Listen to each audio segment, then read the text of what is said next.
y sus hijos. Eran los únicos que oficiaban el sacerdocio en ese tiempo. Eran levitas, no todos los levitas, acuérdate que oficiaban el sacerdocio, más que los hijos de Aarón y algunos otros levitas ya después, durante el tiempo, empezaban a oficiar el sacerdocio, pero no todos los levitas oficiaban el sacerdocio. Acuérdate que habían 3 hijos de los levitas, eran Merari, Coat y, ay, se me olvidó el otro nombre, pero eran 3 y Gersón. Entonces, bueno, eran 3 hijos de los levitas, pero entre tanto, durante el peregrinaje en el desierto, acuérdate que Moisés sube al monte. Ahorita estamos hablando en el tiempo, no en el tiempo del libro de Levítico, ¿sí? Están casi recién salidos de Egipto. El pueblo de Israel está recién salido de Egipto y están en el monte, están recibiendo la ley y están recibiendo la ordenanza de Dios, cómo tienen que realizar un tabernáculo. El tabernáculo, acuérdate que era para que ellos se pudieran acercar a Dios, para que tuvieran una comunión con Dios. Sí, un pueblo diferente. Dios le dijo, haz el tabernáculo de esta manera. Era un lugar grande, no era un lugar pequeño el tabernáculo. Era un lugar que se componía de un patio que es el atrio, un lugar santo y un lugar santísimo, ¿no? El tabernáculo tenía sus instrumentos que ellos utilizaban. Ellos presentaron ofrenda en Éxodo 25. Tú te das cuenta cómo presentan la ofrenda con el púrpura, el carmesí, el lino, cosas de oro, todo lo que extrayeron de Egipto, que Dios les ayudó a ser esclavos ahí, pero también Dios les restituyó con el oro y la plata, y eso, todo ese utensilio lo utilizaban para hacer el tabernáculo. Pero ahora vamos a hablar de las vestiduras de los sacerdotes. Eran los únicos, tanto Aarón como sus hijos, quienes oficiaban el sacerdocio. Aarón solamente era el primer gran sumo sacerdote que podía entrar a este lugar santísimo, a tener una comunión con Dios. Y Aarón tenía en las partes de sus utensilios, le hicieron un como tipo delantal, se podría decir que es el efod, es un delantal, un coselete, ¿sí? Que llevaba, bueno, el coselete es una parte como de armadura, pero el delantal era largo, que cubría más o menos las rodillas para Aarón, para que él ministrara. Y tenía también entre esos instrumentos que él tenía para toda esa parte, tenía también un turbante en la parte de arriba, ¿sí? Un turbante, una mitra, que era llamada la mitra, y ese turbante era extendido 9 metros, ¿sí? Y tenía que llevar la insignia, ahorita lo vamos a ver en el capítulo, tenía que llevar la insignia en el hebreo, Yahvé el Kadosh, que decía, Jehová vive en santidad, o vive en santidad para Jehová, más o menos ahorita lo decimos. Tenía que presentarse santo para oficiar dentro del lugar santísimo delante de Dios, ¿sí? O sea, esa era la representación de este instrumento que ellos utilizaban. ¿Para qué? Para que llevara, también tenía unas sombreras para llevar al pueblo en los hombros, para que él pudiera ministrar delante de Dios en ese lugar. Era el sacerdote, ministraba, llevaba al pueblo, así como nosotros cuando intercedemos, la iglesia también ya se vuelve parte de esto. 1 Pedro capítulo 2 verso 9 nos dice que somos un real sacerdocio, un pueblo adquirido a precio de sangre, para anunciar el que nos llamó de las tinieblas a la luz admirable. Ahora, el pueblo también es sacerdote, es un intercesor. El pueblo de Dios puede llevar a su familia, a las demás almas, a su trabajo, todo lo puede llevar en los hombros, en la oración, en la intercesión. Eso era lo que hacía Aarón. También tenía un compuesto,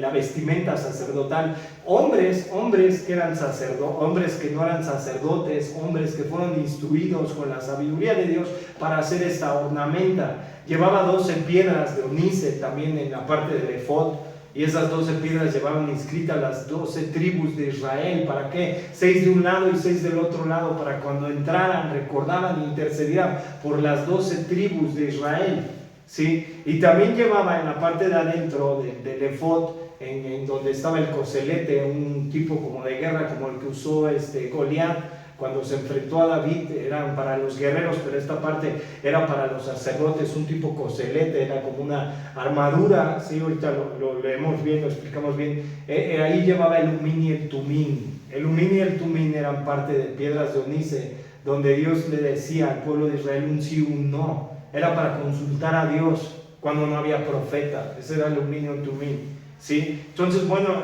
esa fue una parte, una introducción. Vamos ya al contexto. Vamos a leer el verso 1 al 2, y es el propósito de las vestiduras. ¿Qué propósito tenían esas vestiduras? Y hombres de sabiduría, llenos de la sabiduría, así como lo vas a ver en Éxodo capítulo 31, como Jolial y Bezaliel, que fueron instruidos en sabiduría para hacer esa ornamenta para los sacerdotes, para que ellos vistieran y pudieran oficiar en ese lugar santo, tanto los hijos de Aarón como Aarón, sacerdote. Entonces, vean verso 1 al 2, dice: harás llegar delante de ti Aarón, tu hermano, y sus hijos consigo. Fíjate, solamente Aarón y los hijos de Aarón oficiaban el sacerdocio. Así lo está diciendo Éxodo capítulo 28, verso 1 al 2. Dios le había dicho que Aarón y sus hijos oficiaban en el sacerdocio solamente. No había otro hombre que pudiera oficiar el sacerdocio. Sigue: de entre los hijos de Israel, para que sean sacerdotes, Aarón y Nadab y Abiú, Eleazar y Itamar, hijos de Aarón.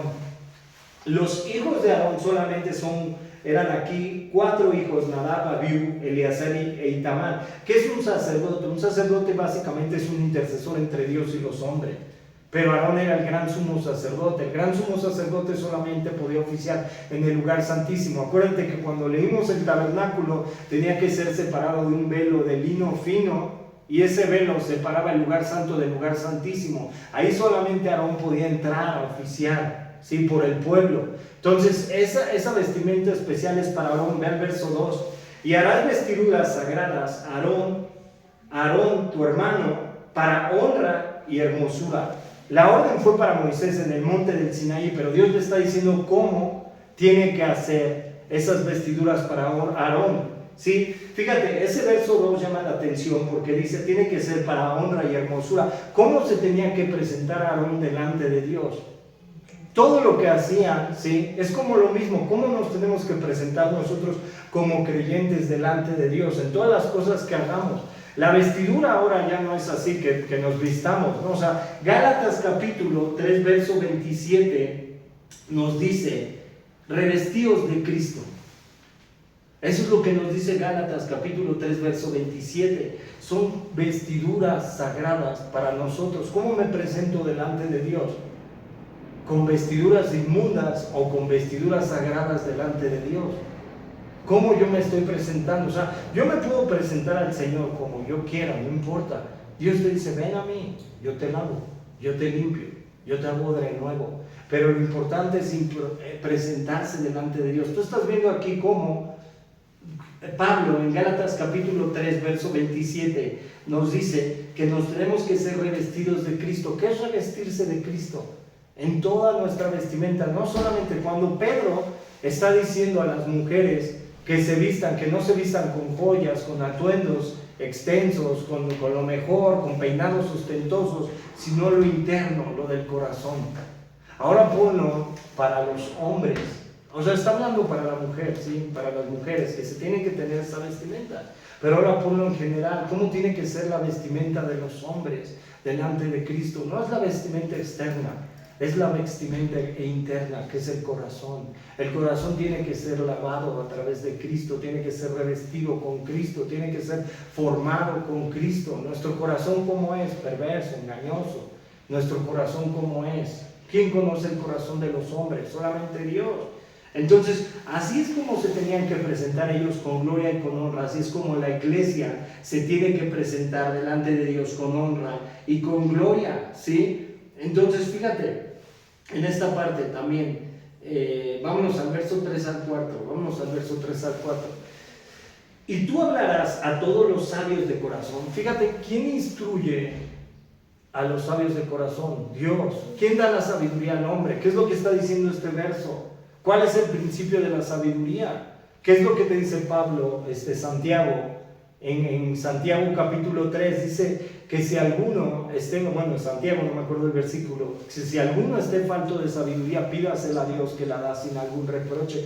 ¿Quién está instruyendo a estos hombres para que hagan la vestimenta? Para Aarón. Fíjate, y tú hablarás a todos los sabios de corazón. ¿Quién instruye a los sabios de corazón? Es Dios, a quienes yo he llenado de espíritu de sabiduría. Dios hablándole a Moisés y diciendo: yo he llenado a mi pueblo de sabiduría. ¿Para qué? Para que haga la ornamenta, así como Dios ha llenado al pueblo de Dios de sabiduría, como lo dice Santiago, en Santiago capítulo 3, que si alguien esté falto de sabiduría, pídasela a Dios, que la da sin algún reproche, para que haga las vestiduras de Aarón, para consagrarle, para que sean mi sacerdote. ¿Qué es el ser consagrado?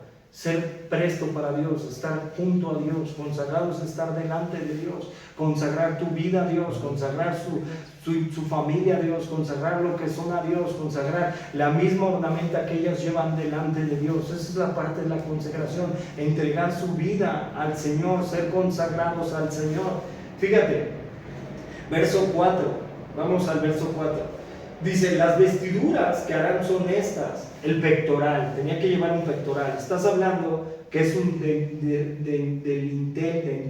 ¿cómo se dice? Dentinel, un delintel, así como las mamás se ponen así para un delantal, exactamente, delantal, perdón.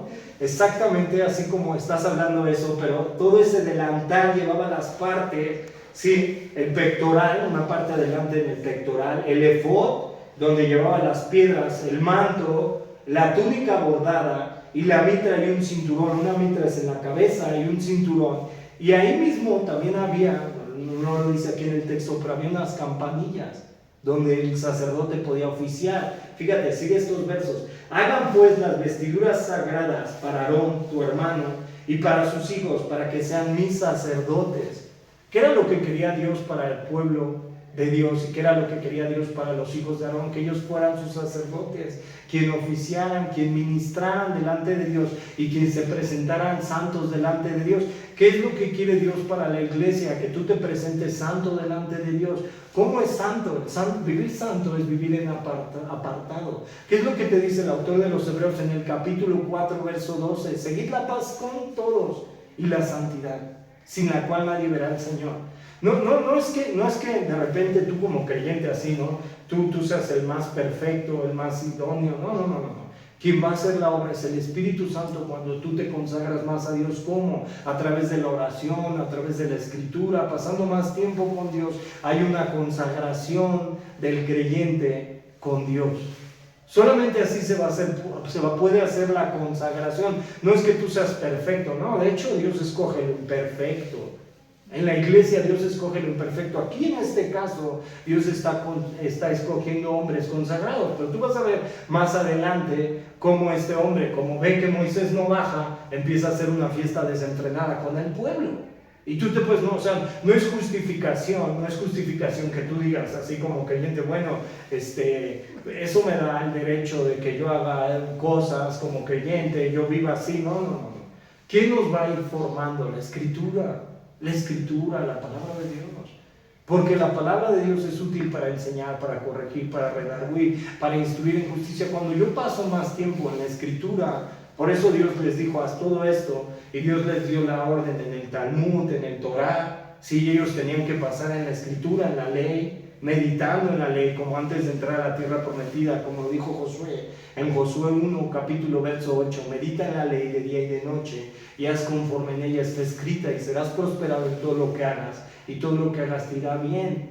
Ellos tenían que pasar tiempo a través de la ley. El creyente tiene que pasar tiempo con Dios, consagrarse delante de Dios a través de la escritura, de la oración. Si yo paso más tiempo consagrado con Dios, Dios me puede ayudar a vivir en santidad. Si yo paso más tiempo en la carne, por eso Pablo en Gálatas capítulo 3 verso 27 nos dice, revestíos de Cristo. Revestirse de Cristo es pasar tiempo con Dios, dejar nuestra carne a un lado, someter nuestra carne a la cruz.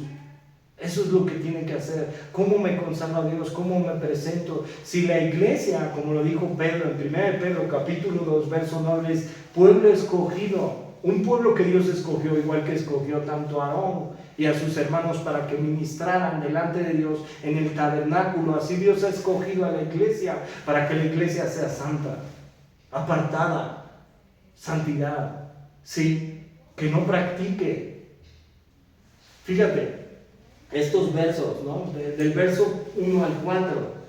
Mira, si realmente ellos tenían que hacer las cosas, ¿no? Dios dijo, a ver, escoja hombres llenos de espíritu, de sabiduría. Dios los escogió, que Dios les ha dado corazón de sabiduría, corazón de espíritu, ¿sí?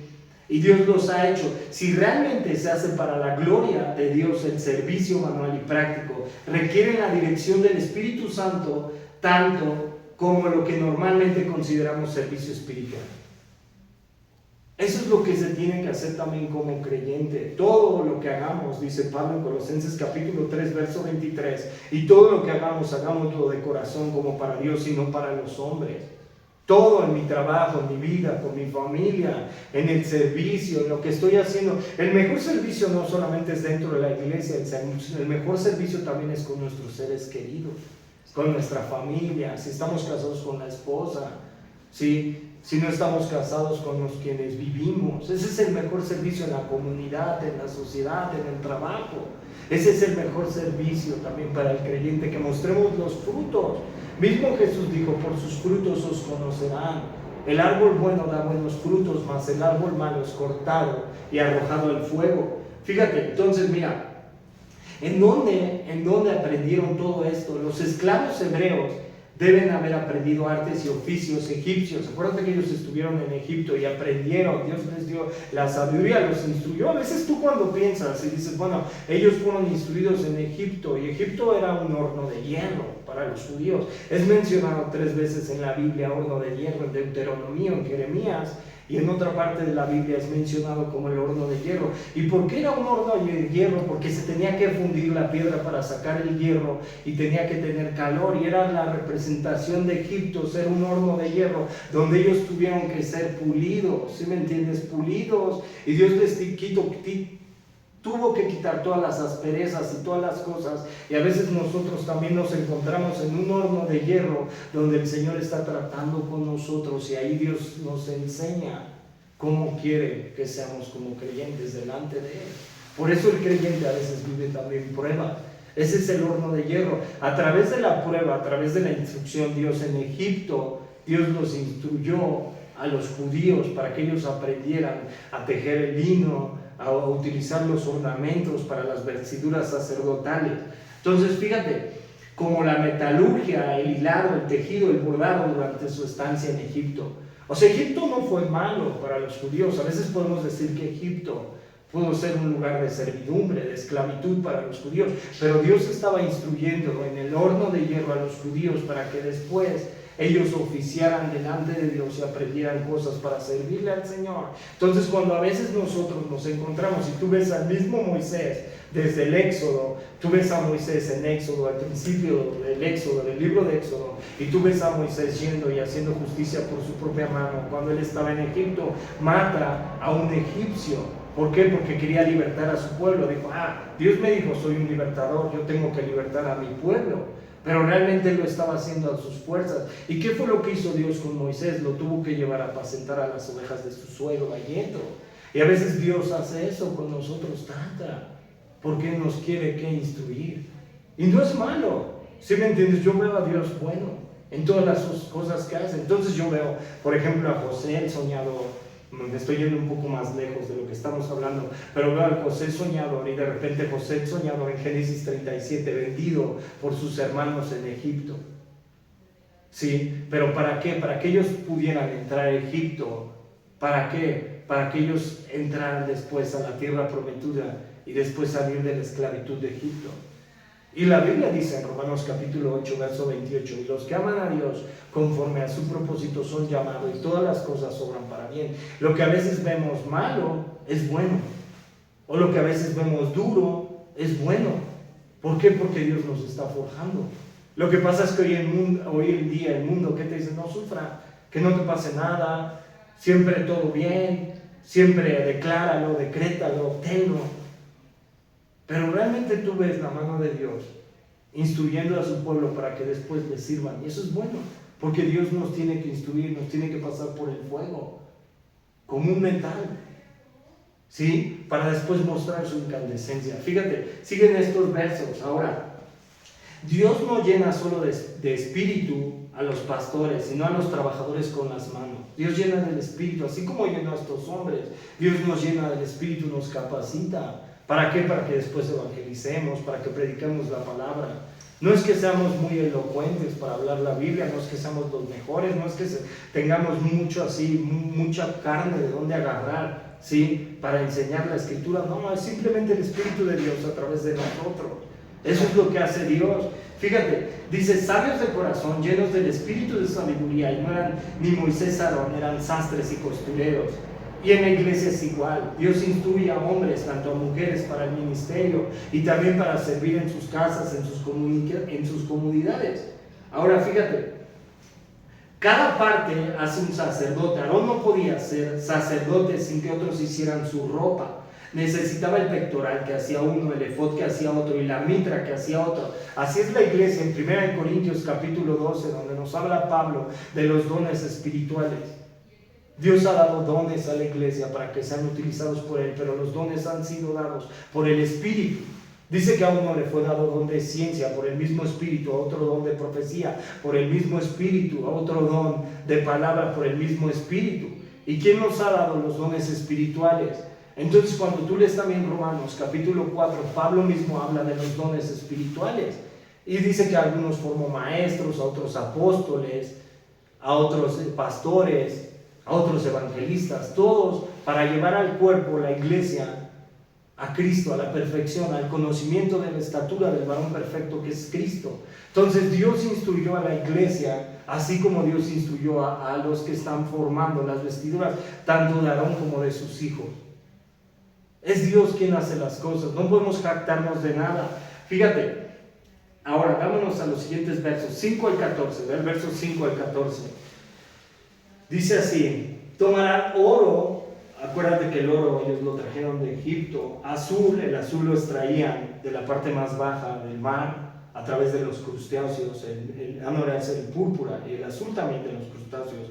El murex, ¿sí? El carmesí lo aplastaban a través de un gusano que había en el desierto y de ahí sacaba esa tinta, ¿sí? Y el lino torcido lo aprendieron en Egipto. Ellos lo aprendieron, los egipcios usaban mucho el lino para sus vestimentas, Faraón, todos. Ve al verso 6, dice, y harán el efod de oro. Fíjate, el efod tenía que ser de oro. El efod era para consultar a Dios. Azul, púrpura, carmesí y lino torcido de obra primorosa. Tendrán 2 sombreras. Fíjate cómo son importantes las sombreras que tenían que tener, porque en las sombreras ellos llevaban simbólicamente al pueblo en los hombros, lo cargaban, porque tenían que interceder por ello. Y eso es lo que tiene que hacer la iglesia, interceder los unos por los otros.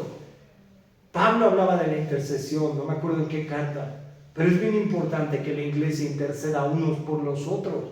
Cuando tú de repente estás en oración, de repente puede venir alguien a tu mente y te puedes acordar de esta persona, y a lo mejor es el mismo Espíritu de Dios que te está diciendo, empieza a orar por esta persona, empieza a interceder. Es muy importante la intercesión. El sacerdote es un intercesor entre Dios y los hombres. Sigue los siguientes versos. Que se junten a sus 2 extremos, y así se juntará. Y un cinto de obra primorosa que estará sobre él será de la misma obra, parte del mismo, de oro, otra vez oro. Fíjate cómo todos los utensilios del tabernáculo y parte de la vestimenta de los sacerdotes llevaba el oro, el azul, el púrpura, el carmesí y el lino torcido. Siempre lo vas a ver. Cuando tú leas Éxodo capítulo 25 al 31, siempre vas a ver esta parte de instrumentos que utilizaban. Pero aquí en estos versos vas a ver ahora instrumentos que no los habíamos visto. Verso 9, y tomarás 2 piedras de onice y grabarás en ellas los nombres de los hijos de Israel. Fíjate, el onice en el hebreo es shoham. No es el onix negro que ves en anillos hoy, era un onice multicolor, una calcedonia, o sea, cuarzo bandeado, blanco con negro, café o rojizo. Y cada piedra era grande, como del tamaño de tu palma, porque tenían que grabar 6 nombres de cada uno, 6 tribus de un lado y 6 tribus del otro, ¿sí? Entonces, fíjate, era piedra semipreciosa, dura, brillante cuando se pulía. Por eso Dios pide engaste de oro alrededor como anillo de sello de rey. ¿Y cómo se extraía en los tiempos de Moisés? No había minas profundas, eran canteras al cielo abierto en el desierto del Sinaí, en Arabia y Etiopía. Israel venía de Egipto y los egipcios ya traían onice desde el desierto oriental. Fíjate de cómo extraían. Ahora, con fuego y agua prendían fuego contra la roca para calentarla y luego le echaban agua fría o vinagre y la piedra se cuarteaba, así se formaba el ónice. Y con cincel de cobre y dolerita, no había hierro todavía, y golpeaban cuñas de cobre y martillos de piedra duro hasta sacar el bloque. Fíjate, era un trabajo duro realmente. O sea, no era un trabajo así fácil. Y a veces nosotros también, entre todo ese trabajo que tú ves cómo extraían el ónice y cómo extraían las partes, ¿sí? Para formar el púrpura, el carmesí, cómo doblaban el lino, lo tenían que torcer, todo, y hacían un trabajo. Entonces, tú cuando ves y todo, y a veces nosotros, el trabajo para Dios, o sea, eso es comparado al trabajo que nosotros hacemos para Dios. A veces el trabajo para Dios no es en vano. ¿Y cuál es el trabajo para Dios que nosotros podemos hacer? El servicio. A veces con nuestra familia, en nuestro trabajo, en lo que hacemos. Pero también un tiempo de meditación a través de la Escritura, para que Dios me instruya a través de la Escritura, a través de la oración. Que Dios me dé un corazón dispuesto para servir a los demás. Cuando tú ves, por ejemplo, el mundo, ¿qué es lo que nos dice el mundo? Tienes que ser feliz y tienes que seguir tu corazón. Y tienes que obedecer a tu corazón, porque tú vales mucho, porque si tú estás bien va a estar todo bien. Pero la Biblia no te dice eso. La Biblia, ¿qué te dice? Quien quiere ir en pos de mí, tome su cruz, niéguese a sí mismo y sígame. Eso es lo que nos dice la Biblia, perder nuestra vida a causa de Cristo. Y cuando yo pierdo mi vida a causa de Cristo, no es que pierda totalmente mi vida y que ya deje de laborar en donde yo laboro y las cosas que yo oficio y el trabajo que yo tengo, no. No es eso, sino que yo dé frutos como creyente para los demás, pero cómo yo voy a ser instruido y cómo yo voy a ser capacitado por Dios a través de la Escritura, porque la Escritura me va a enseñar a amar a los demás y no amarme a mí primero. La Escritura me va a enseñar a entender a los demás y ponerme en los zapatos de los demás, y la Escritura me va a enseñar muchas cosas, cómo Dios quiere que yo sea como creyente delante de los hombres.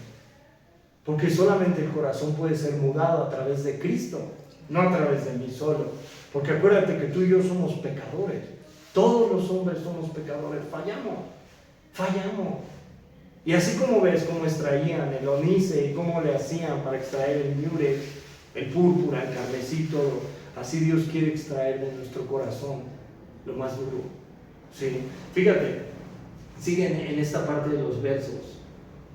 Mira, entonces, se pulía el ónice otra vez, se pulía a mano con arena del desierto y esmeril, polvo de coridón, y lo frotaban semanas hasta dejarlo lisa, luego grabador, y la marcaban con grabaduras de sello. Ahora, el ónice para qué era, sigan los versos de Éxodo 28. ¿En qué verso nos quedamos? De obra de grabador, verso 11, ¿sí? Verso 9. Y verso 10, 6 de sus nombres en una piedra y los otros 6 de sus nombres en la otra piedra, conforme al orden del nacimiento de ellos. Fíjate cómo Dios es un Dios de orden desde el principio. Porque tú ves Génesis capítulo 1, Dios ordenó la tierra porque la tierra estaba desordenada y vacía. ¿Y cuál es la orden de Dios? Ordena conforme el nombre del nacimiento de los hijos de las tribus. Entonces Dios es un Dios de orden. Fíjate, siguen los siguientes versos, verso 11. De grabador, de obra de grabador, en piedra como grabadura de sello, harás grabar las dos piedras con los nombres de los hijos de Israel y le harás alrededor encastes de oro. Y pondrás las dos piedras sobre las hombreras del efod para piedras memoriales a los hijos de Israel. Y Aarón llevará los nombres de ellos delante de Jehová sobre sus dos hombros por memorial. Cada vez que entraba el sacerdote, llevaba las piedras de las 12 tribus e intercedía por el pueblo. Y los llevaba en los hombros cada vez que entraba al lugar santo. Eso es lo que debemos de hacer como creyentes. Llevar en nuestros hombros a cada creyente. Llevar en nuestros hombros e interceder por los demás. Eso es lo que hacía Aarón. Entraba y oficiaba y llevaba en sus hombros, era la representación simbólica, llevar en los hombros, ¿sí?, parte del efod y llevar el grabado de las 12 tribus, y entraba y oficiaba e intercedía por las 12 tribus, no solamente por una. Y es decir, vamos a suponer, tú estás intercediendo y de repente hay algunos personajes que ni son de la iglesia y de repente dicen, bueno, por este no, ¿por qué me callo? No, Dios no dejaba nada fuera, ¿Sí me entiendes? Lo más importante que entendamos, el ser intercesor. Cristo nos dijo que aún oremos por nuestros enemigos, por los que nos vituperan y los que nos persiguen. Parte del efod también Pablo, lo puedes poner comparado con Efesios capítulo 6, parte del efod. Pablo en Efesios 6 nos habla de la armadura de Dios.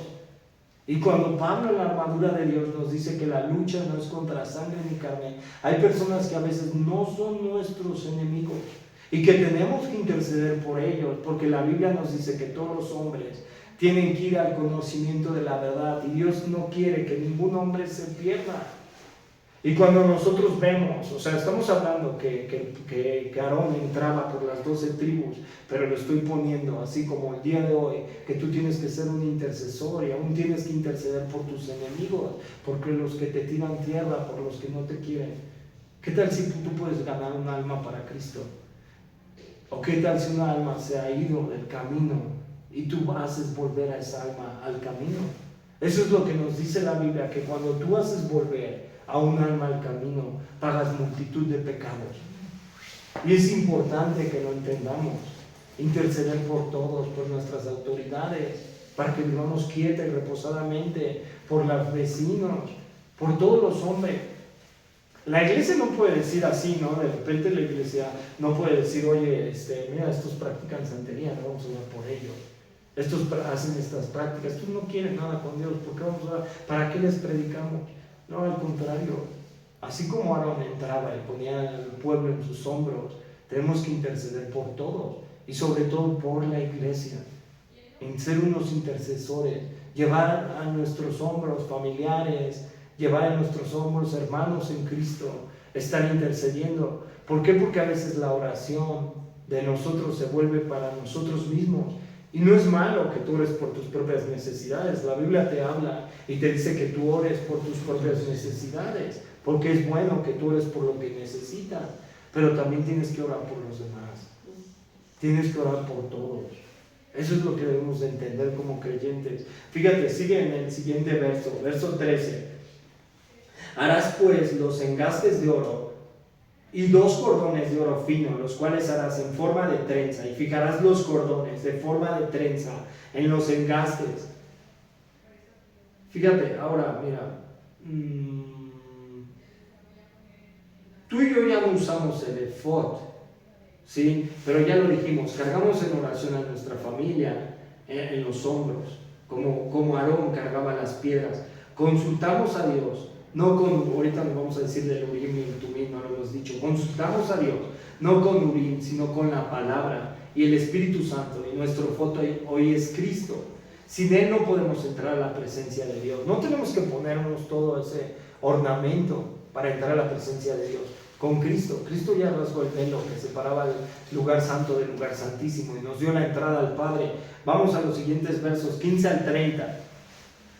Harás asimismo el pectoral del juicio de obra primorosa, lo harás conforme a la obra del efod, de oro, de azul, de púrpura, de carmesí, de lino torcido. Será cuadrado y doble, de 1 palmo de largo y 1 palmo de ancho. Y lo llenarás de pedrería en 4 hileras de piedras, una hilera de una piedra sárdica, un topacio y un carbuncio. Y la segunda hilera, una esmeralda, un zafiro y un diamante. Y la tercera hilera, un jacinto, un ágata y una amatista. Y la cuarta hilera, un berilio, un onice y un jaspe. Todas estarán montadas en engaste de oro. ¿Esto qué representa?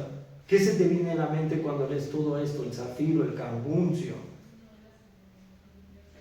¿Qué es lo que representará? Apocalipsis capítulo 21, los cimientos de la entrada de la Nueva Jerusalén.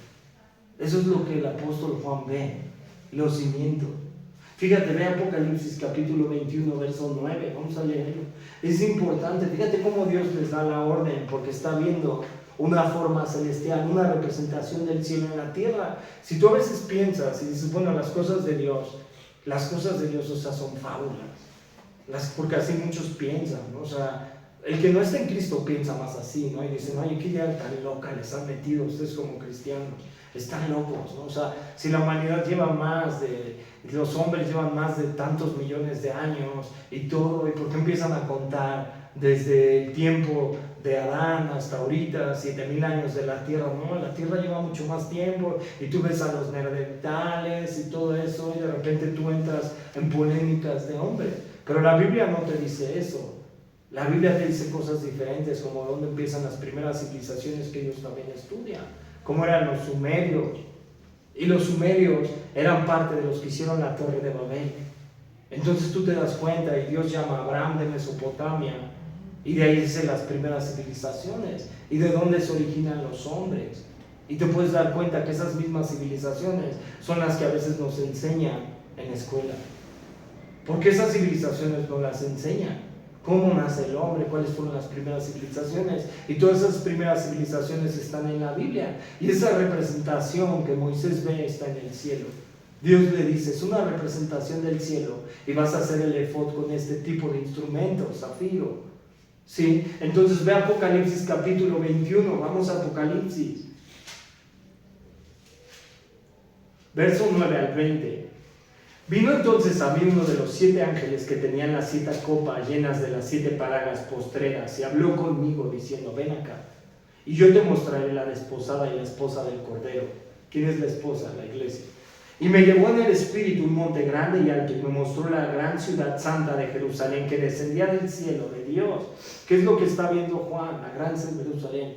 La gran Jerusalén es después del milenio, para que lo entendamos. Verso 11, teniendo la gloria de Dios, y su fulgor era semejante al de una piedra preciosísima, como piedra de jaspe, diafana, como el cristal. Tenía un muro grande, alto, con 12 puertas, y en las puertas 12 ángeles, y nombres inscritos, que son las 12 tribus de los hijos de Israel.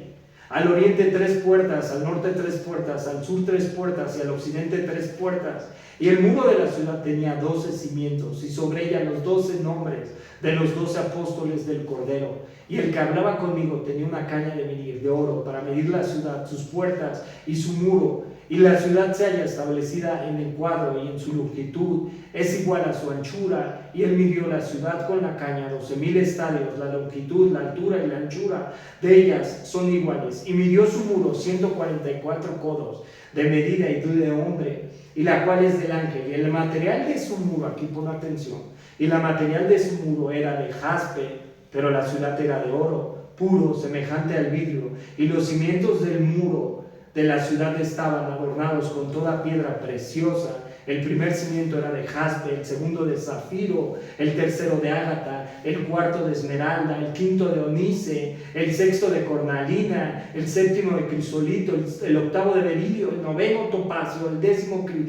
crisopraso, el 11º jacinto y el 12º amatista. ¿Te das cuenta? Todos los mismos utensilios que Dios le dice a Moisés utiliza para el ornamento de Aarón, para el efod, eran utilizados en lo celestial. Y la nueva Jerusalén tiene que descender algún día del cielo. Porque la Jerusalén que tú ves, como la hizo Salomón, el templo, fue una instrucción también de Dios para Salomón del cielo. Igual que el tabernáculo. Entonces tú ahí te puedes dar cuenta. Por eso dice el autor de los Hebreos, cosas que aún no podemos hablar, que fueron hechas celestialmente y fueron dadas a Moisés para que las hiciera. O sea, ahí te das cuenta, si me entiendes, que la Biblia no es una fábula. Dios le está diciendo, toma estos instrumentos. Fíjate, sigue en los versos, vamos a seguir en los versos. ¿Qué verso? Híjole, ¿qué verso nos quedamos? Verso 25, ¿no? No. ¿No era como el 13? No. 17. 17, sí, perdón. Y lo llenarás de pedrería en la higuera. Bueno, ya vimos verso 18, 19, 20, ¿no? La cuarta hilera. Ajá, y la cuarta hilera, un berilio, un onice y un jaspe, todas estarían mortadas en engaste de oro. El verso 21, y las piedras serán según los nombres de los hijos de Israel, 12 según sus nombres, con grabadura de sello, cada una con sus nombres será según las 12 tribus. Aquí es importante que veas que también en Apocalipsis, aquí solamente están grabadas, ¿sí?, las piedras para las 12 tribus, pero en Apocalipsis, en los cimientos, ¿quiénes aparecen? Los apóstoles. Los 24 ancianos representan, cuando tú leas Apocalipsis, los 24 ancianos representan tanto a las 12 tribus como a los 12 apóstoles. Qué interesante. Fíjate, verso 22. Verso 22. Harás también en el pectoral cordones de hechura de trenzas de oro fino, y harás en el pectoral 2 anillos de oro, los cuales pondrás a los 2 extremos del pectoral. El pectoral no era un pectoral, era un coselet, una armadura de guerrero. Verso 24. Y fijarás los 2 cordones de oro en los 2 anillos a los 2 extremos del pectoral, y pondrás los 2 extremos de los 2 cordones sobre los 2 engastes, y los fijarás a las hombreras del efod en su parte delantera. Y harás también 2 anillos de oro, los cuales pondrás en los 2 extremos del pectoral, en su orilla que está al lado del efod hacia adentro. Y harás asimismo los 2 anillos de oro, los cuales fijarán en la parte delantera de las 2 hombreras del efod hacia abajo, delante de su juntura sobre el cinto del efod. Y juntará el pectoral por sus anillos a los 2 anillos del efod con un cordón de azul, para que esté sobre el cinto del efod y no se separe el pectoral del efod. Verso 29. Y llevarás a Aarón los nombres de los hijos de Israel en el pectoral del juicio sobre su corazón, cuando entre en el santuario por memorial delante de Jehová continuamente. Y pondrás en el pectoral del juicio el Urim y el Tumim, para que estén sobre el corazón de Aarón cuando entre delante de Jehová. Y llevará siempre a Aarón el juicio de los hijos de Israel sobre su corazón delante de Jehová. Fíjate, no está diciendo que Aarón lleve sus peticiones delante de los Dios solamente, sino lleva a los hijos de Israel. ¿En dónde? En su corazón. ¿Ves? Regresa a lo que dijimos hace rato. ¿Qué es lo que nos dice la Biblia? Toma tu cruz, niégate a ti mismo y sígueme. Eso es llevar, por eso él tenía que llevar en su corazón. Ahora ve la representación del Urim y el Tumim. Fíjate. Permítame. El Urim y el Tumim, vamos a ver.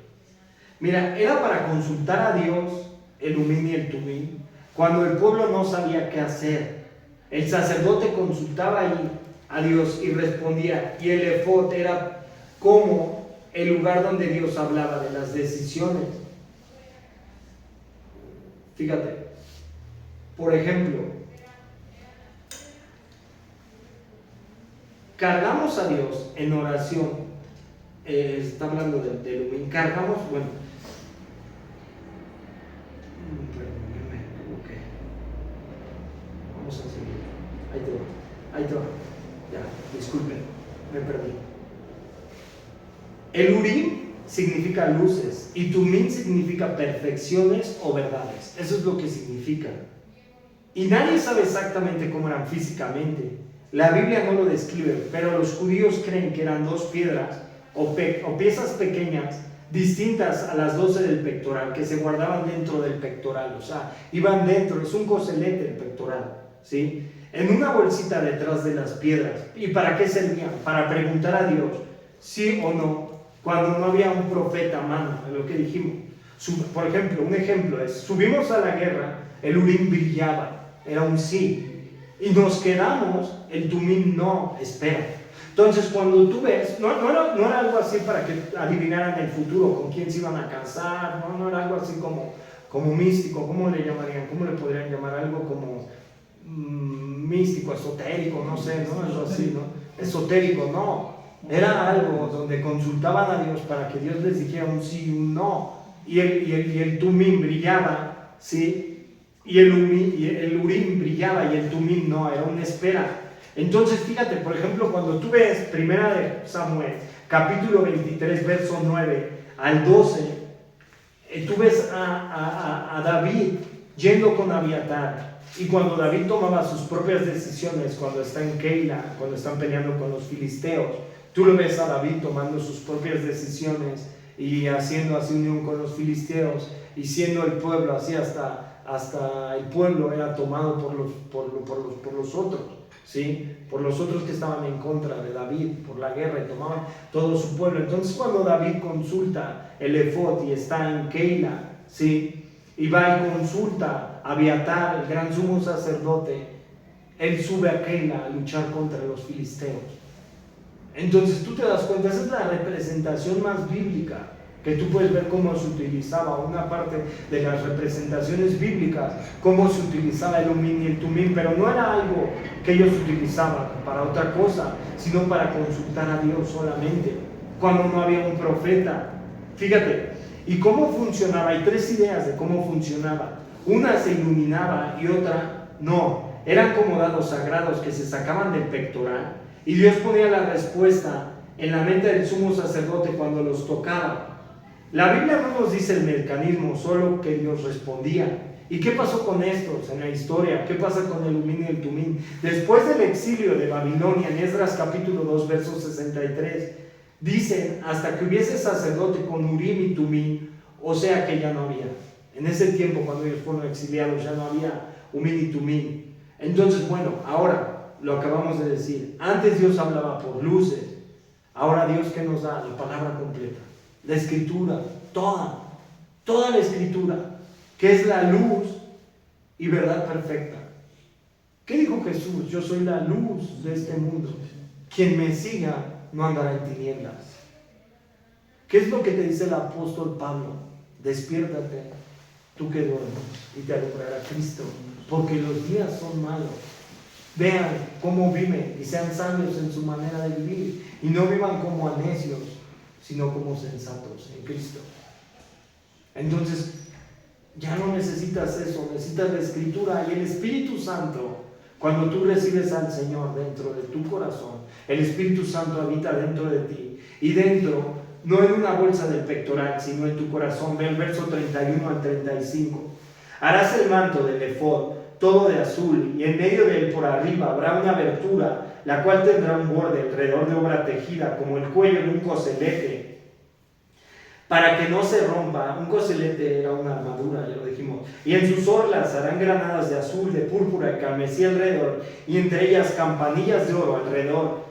Y una campanilla de oro y una granada, otra campanilla de oro y otra granada en toda la orla del manto alrededor. ¿Para qué eran las campanillas? La tenían que llevar en el chaleco. Y tenía que el sumo sacerdote, ya lo he explicado, tenía que ser amarrado en la parte de abajo del pie. Y cuando él entraba al lugar santísimo y oficiaba, las campanillas sonaban. Y el pueblo sabía que el sacerdote o el gran sumo sacerdote estaba intercediendo por ellos y se estaba presentando, no era por morbo. Y si las campanillas no sonaban, el sacerdote ya había muerto, porque la ofrenda no le agradaba a Dios, y lo sacaban con la cuerda. Para eso eran las campanillas que utilizaban. Verso 35. Y estará sobre Aarón cuando ministre, y se oirá su sonido cuando él entre en el santuario delante de Jehová, y cuando salga, para que no muera. ¿Ves? Para eso eran las campanillas, para que entraran. Y era parte de que el pueblo sabía que el sacerdote estaba intercediendo por ellos. Pero ahora tú tienes un gran sumo sacerdote que intercede por ti. ¿Quién es? Cristo. Sigue a los siguientes versos, vámonos a terminar. Vete del verso 36 al 38, la mitra. Harás además una lámina de oro fina, grabarás en ella como grabadura de sello santidad a Jehová. En el hebreo es Yahvé el Kadosh. Eso es lo que significa. Tenían que llevar un turbante puesto 9 metros, enrollado en la cabeza, que tenía que ser parte de santidad a Jehová. Eso es lo que ya explicamos al principio, verso 37, esa es la mitra, un turbante, no un gorro como el del Papa hoy en día. Y la pondrás con un cordón de azul y estará sobre la mitra, por la parte delantera de la mitra estará, y estará sobre la frente de Aarón, y llevarán unas faltas cometidas en todas las cosas santas que los hijos de Israel hubieran consagrado en todas sus santas ofrendas, y sobre sus frentes estará continuamente, para que obtengan gracia delante de Jehová. ¿Para qué era esta mitra y para qué lo utilizaban? Sí, para que se mostraran santos, pero también era parte del ornamento de Dios que le daba a Aarón. Sí. Verso 39, vámonos al verso 39. Mira, también era para cubrir la cabeza en pensamientos. Dios le decía a Aarón, tus pensamientos no son tuyos cuando me sirvan, son santos. ¿Sí? Ahora vete al siguiente verso, vámonos al verso 39. Y bordarás una túnica de lino y harás una mitra de lino, harás también un cinto de obra de recamador. Al 43. Y para los hijos de Aarón, aquí ya son las vestiduras de los hijos de Aarón, tenían que llevar unos calzoncillos para que no mostraran su desnudez, para que no se mostraran como los sacerdotes paganos que oficiaban a Baal y todo, que daban eso desnudos, sino que fuera un pueblo diferente. Verso 40. Y para los hijos de Aarón harás túnicas, también harás cintos, y le harás tiaras para honra y hermosura, y con ellos vestirás a Aarón tu hermano, y a sus hijos con él, y los ungirás, y los consagrarás y santificarás. Fíjate, había 3 instrucciones para los hijos de Aarón: ungirlos, consagrarlos y santificarlos, para presentarse delante de Dios. La unción, como venía, a través del aceite. El aceite era la representación del Espíritu Santo. Consagrados, tenían que ser apartados, entregados al Señor, y santificados, ser parte apartada. Para que sean mis sacerdotes, y le harás calzoncillos de lino, eso es lo que representa, para cubrir su desnudez, y serán desde los lomos hasta los muslos. ¿Por qué Dios les dijo esto? Para que fueran un pueblo diferente. Los paganos que utilizaban se ponían sus túnicas, pero mostraban su desnudez porque ellos entraban a orgías. Los cananeos hacían eso. Cuando de repente iban con Baal, el dios de la fertilidad, para que les cayera la lluvia, entonces Dios no quería que el pueblo de Dios fuera como ellos. Y eso es lo que quiere Dios para la iglesia: un pueblo apartado, un pueblo santo. Verso 43: y estará sobre Aarón y sobre sus hijos cuando entren en el tabernáculo de reunión o cuando se acerquen al altar para servir en el santuario, para que no lleven pecado y mueran. Es estatuto perpetuo para él y para sus descendientes después de él. Fíjate, mira, todo esto, vamos a acabar con esto, todo esto, ¿qué tiene que ver con Cristo? Todo esto va a tener que ver, permítanme,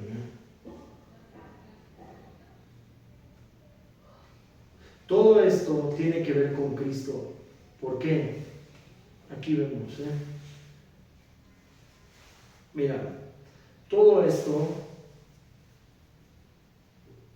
mira, Jesús no utilizó ningún hermoso efod, solamente un manto púrpura como burla. Cuando fue crucificado Cristo, acuérdate que lo vistieron de púrpura. La púrpura representaba a la realeza. 2, Jesús no tuvo piedras preciosas puestas sobre sus hombros.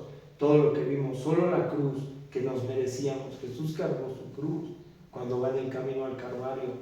3, Jesús no tuvo un pectoral con Israel en su corazón. Aarón tenía ese pectoral y en su corazón llevaba al pueblo, pero aún así él murió de un corazón roto por Israel y por toda la humanidad. 4, como el sumo sacerdote, Jesús tuvo un manto sin costuras que no fue rasgado, pero le fue despojado en la cruz. Acuérdate que le quitaron su manto y echaron burla los romanos.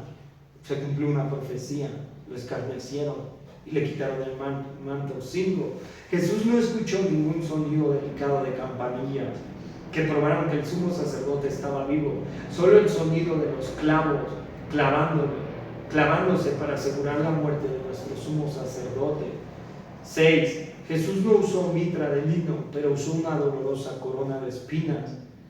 Jesús no tuvo una placa en la cabeza que dijera santidad a Jehová, sino una vida y una muerte que no mostraron nada más que santidad al Señor. 1 Pedro capítulo 3 verso 18: el justo murió para los injustos, para llevarnos a Dios.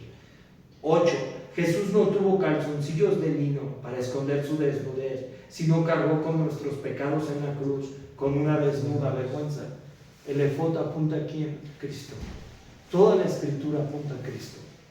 Si tú piensas que leemos de repente el Antiguo Testamento sin un significado, te puedes dar cuenta que toda la escritura va a apuntar a que nos redime. Y por él conocemos la Biblia. Y debemos de darle gracias a él por todas las cosas. Vamos a orar, hasta aquí acabamos. Pues, amado Padre, te damos gracias, mi Dios, porque sabemos que no solamente es conocimiento, Señor, sino que realmente, Señor, tú a través del martirio en la cruz, Señor, nos redimiste, nos hiciste aceptos en el amado, Señor. Nos escogiste, Señor, así como escogiste a Aarón, hasta a sus hijos, así has escogido a la iglesia, Señor, desde antes de la fundación del mundo, Señor. Porque tú lo hiciste, Señor. No es una casualidad, Señor. A veces nos llaman que estamos locos, Señor, que a veces somos fanáticos, Señor. Pero realmente no, Señor. Hemos vuelto a nacer, Señor. Hemos visto tu luz, Señor, que ha sido en nuestro corazón, Señor. Así como Aarón entraba, Señor. Hemos visto tu luz en nuestras vidas, Señor. Has hecho obras, milagros, Señor. Pero sobre todo nos has dado la salvación, Señor, que es lo más importante, Señor. Tú nos has dado vida, Señor. Ayúdanos a consagrarnos a ti, Señor. a ser apartados, Señor, no para que nos vean, sino para ti, Señor, porque tú eres el que nos ve, Señor, así como estuviste en ese pozo con esta Agar, Señor, dijiste que es el Dios que me ve, así tú nos ves, Señor, en nuestra tristeza, en nuestro dolor, en nuestro gozo, en todas las cosas, tú nos ves, Señor. Ayúdanos, Señor, y ayuda a cada uno de los que están aquí, Señor. Te lo pido y te lo ruego, Señor, en el nombre de Jesús, Padre, oramos. Amén y amén. Amén. Amén.